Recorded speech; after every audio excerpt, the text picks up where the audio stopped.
samahan niyo ako ngayong araw.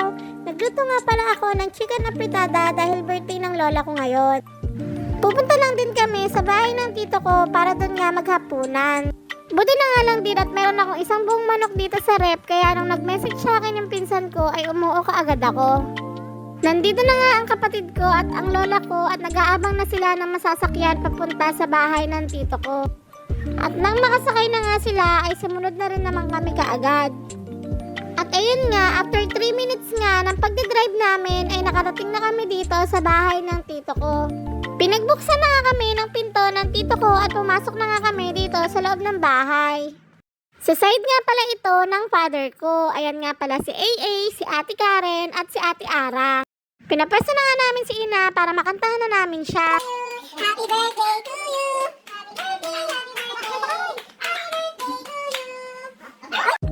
At ayun nga, nang matapos na namin kantahan si Ina ng happy birthday ay nanguha na kami ng kanya-kanya naming plato at nagsimula na kaming magsikuhan ng pagkain. Sayang nga at wala yung iba naming mga pinsan. Mas masaya sana kung kumpleto kami ngayon.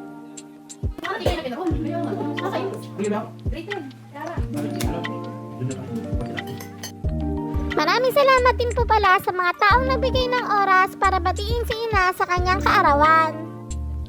At syempre, para sa iyo Ina, happy birthday, malakas na pangatawan at mahabang buhay pa ang dalangin naming lahat para sa iyo. At huwag mong kalilimutan na nandito lang kaming lahat para sa iyo.